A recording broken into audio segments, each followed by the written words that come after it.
The most fascinating horror isn't the monster. It's the human capacity for catastrophic decision-making. Watching someone choose the worst possible path in the face of danger is a spectacle all its own.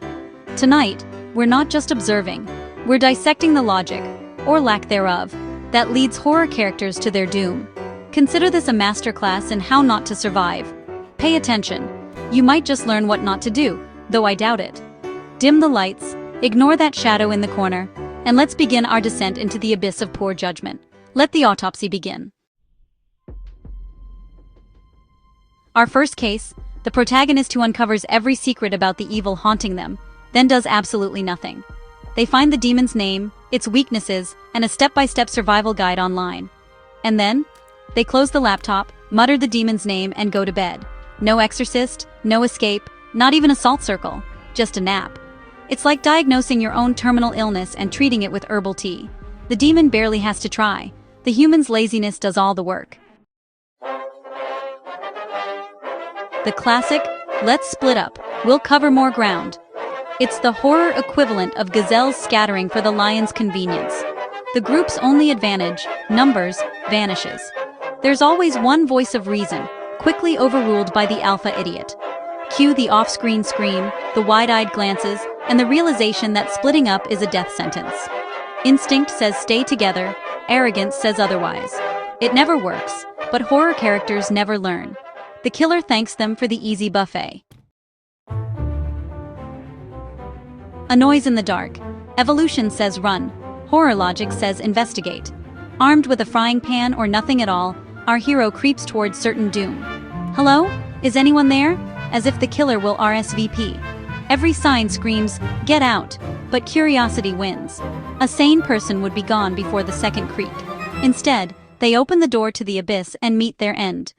Curiosity didn't just kill the cat, it invited the killer in. The worst real estate decisions fuel horror.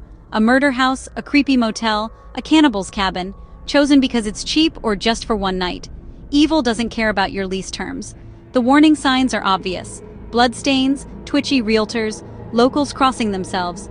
But the lure of a bargain trumps survival instinct. It has character, they say, ignoring the blood on the floor. One night is all the house needs. Practicality over perception, fatal every time. Enter the harbinger, the local who warns, turn back. Their advice is clear, direct, and always right. But our heroes laugh it off, blinded by arrogance and city slicker smugness.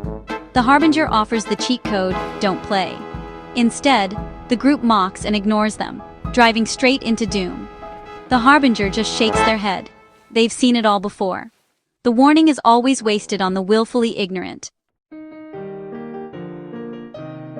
Humans love collecting, sometimes their own doom. Find a creepy doll, a puzzle box, or a book bound in skin. Take it home.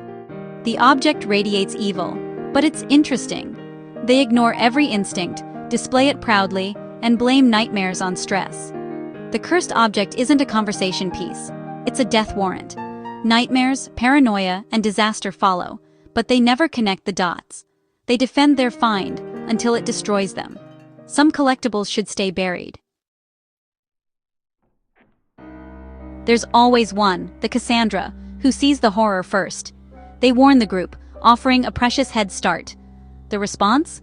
Patronizing disbelief and mockery. Fear of looking foolish outweighs fear of death. The group clings to denial until it's too late. By the time they believe, the monster is already hunting. Validation comes at the cost of survival. The threat is real. Daylight is safety, so why wait for night? Instead of escaping or fighting while the sun's up, they dither and debate. Let's get some rest and handle it in the morning, they say, as if evil keeps office hours. They waste precious daylight, ceding the advantage to the monster. Night falls, hope vanishes, and terror takes over. The house becomes a labyrinth of shadows. They had their chance, and wasted it. Now, the night belongs to the monster. Some threats aren't physical, they're psychological. But our heroes grab shotguns and barricade doors, fighting ghosts with baseball bats. The real enemy is in their minds, feeding on fear and trauma. You can't punch a nightmare or lock out a curse. Every physical defense is useless.